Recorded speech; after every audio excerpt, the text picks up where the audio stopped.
pidana pencucian uang, kita menerapkan apa yang dinamakan dengan follow the money.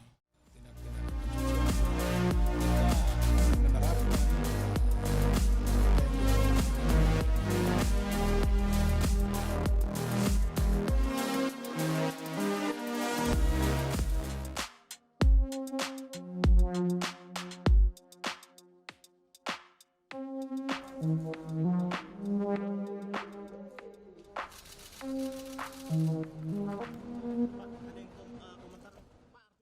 Pak, yang soal Rafael Alun kan pekan kemarin kan KPK memeriksa komisaris PT Keluarga Segar Sehat ya Pak ya. Nah itu apakah memang perusahaan tersebut bergerak di bidang pijat refleksi Pak? Kalau memang benar itu kan kaitannya kan berbeda sekali ya Pak dengan sejumlah saksi yang sudah diperiksa di kasus Rafael Alun Pak. Ini kaitannya itu apa Pak? Intinya begini, ketika kita menangani perkara TPPU ya, tindak pidana pencucian uang, kita menerapkan apa yang dinamakan dengan follow the money. Jadi melalui follow the money itu kita akan mengikuti kemana uang hasil yang diduga hasil tindak pidana korupsi itu mengalir. Apakah itu ke perusahaan bisa macam-macam. Apakah membeli properti ataupun tadi ke salah satu perusahaan yang apa namanya Segar Sehat ya. Seperti itu. Itu bisa kemana saja gitu.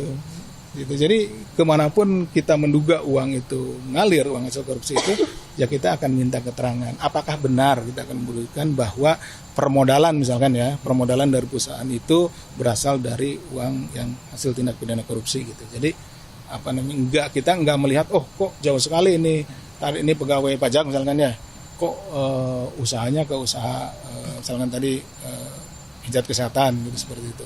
Jadi nggak ada harus terkait misalkan pajak ke perusahaan misalkan konsultan pajak, enggak, karena orang menginvestasikan hasil dari tindak pidana korupsi itu bisa kemana saja gitu dan bisa dalam bentuk apa saja, ya itulah metode follow the money itu yang kita gunakan gitu. Tapi memang ada dugaan perusahaan itu dijadiin tempat pencucian uangnya Rafael Alun Pak? Gini, kalau yang dipanggil ke sini ya diminta keterangan, tentunya kita menduga bahwa di perusahaan tersebut ataupun di orang tersebut, terhadap orang tersebut itu mengalir uang hasil tindak pidana korupsi gitu. Seperti itu. Jadi ketika dipanggil apakah dia membeli properti atau menjual properti ke saudara RAT seperti itu, atau misalkan kalau dalam bentuk perusahaan apakah ada penanaman modal atau istilahnya nyimpan modal di situ, atau memang dimiliki perusahaannya oleh yang bersangkutan gitu. Yang jelas bahwa konsepnya adalah kita melakukan trace terhadap uang yang diduga berasal dari hasil tindak pidana. Tadi metodologinya sebetulnya metode follow the money. Kita mengikuti kemana uangnya mengalir gitu ya.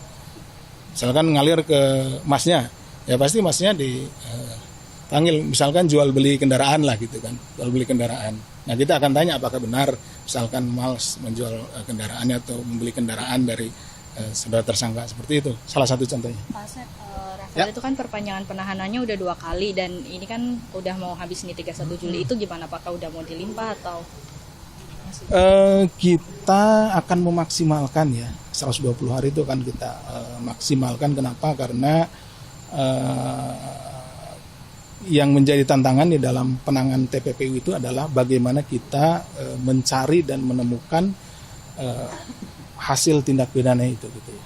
Uang-uang yang diduga hasil tindak pidana korupsi. Karena kenapa? Mereka kan mengalihkan, membuat bentuk lain. Tadinya uang misalkan dijadikan properti atau mungkin juga disimpan tempat lain atau selain dalam bentuk barang, bisa juga dalam bentuk misalkan cryptocurrency dan yang lain-lain gitu, sehingga diperlukan waktu untuk membuktikan bahwa uang yang berasal dari tindak pidana yang kita duga berasal dari tindak pidana korupsi itu larinya kemana, dan kita harus yakin bahwa memang itu benar-benar uang dari sana gitu. Itu yang membuat ini menjadi waktunya agak lebih lama.